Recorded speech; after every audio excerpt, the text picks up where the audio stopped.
Sleeping కూడా అసలు పడుకుంటే అసలు మెల్క రావట్లేదు, కరెక్ట్ సరిపోయి నిద్ర పోలేము అనే డిస్టర్బెన్స్ అలాంటిది ఏది లేదు, అలా ఉండేది. ఆ కోపం కూడా చాలా తగ్గింది. నేను ఎట్లా చెప్పగలుగుతున్నాను మెల్లిగా అట్లా, అవన్నీ చాలా చేంజెస్ ఉన్నాయి. చాలా బాగుంది సంయమ. ఇంకా నెక్స్ట్ లెవెల్స్ కూడా కంటిన్యూ చేయాలనుకుంటున్నాను. ఆ హీలింగ్ కూడా నాకు శివాలయంలో శివుని పాదం కనిపించింది, ఒక పాదం. అది అంటే మనం చూడలేనట్టు, ఆ పాదం మన పాదాలు లాగలేదు, బ్రైట్ గా వెలుగుతుంది. అమ్మవారు రూపము, అమ్మవారి పైన వినాయకుడు ఉన్నట్టు అవన్నీ కనిపించినాయి. అంటే అంత స్పష్టంగా చూడలేను కానీ చూడగలిగాను, గుడిలో నమస్కారం చేసినట్టు తెలుస్తుంది నాకు. ఇప్పుడు అని కాదు, ముందు కూడా సిక్స్త్ సెన్స్ అనేది కొంచెం పని చేస్తుంటది. ఇది చేయకు, ఇది అయితుంటది అనేది నా సెన్స్ చెప్తుంటది ముందే, ఇలా చేయాలి.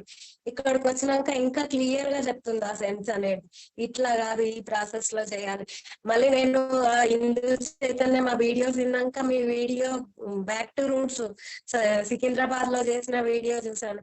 అరే ఈసారి నేను నాకు ఒక గురువు దొరికితే బాగుండు అని అనుకున్నాను.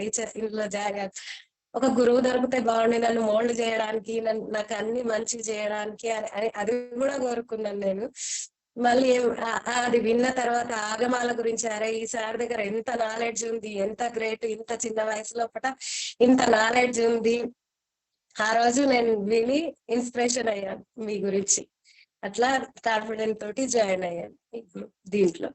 నేచరే నాకు ఇచ్చింది, ఎవరు హెల్ప్ చేయలేరు. నేచర్, ఆ లార్డ్ శివ, లార్డ్ కృష్ణ నాకు హెల్ప్ చేశారు.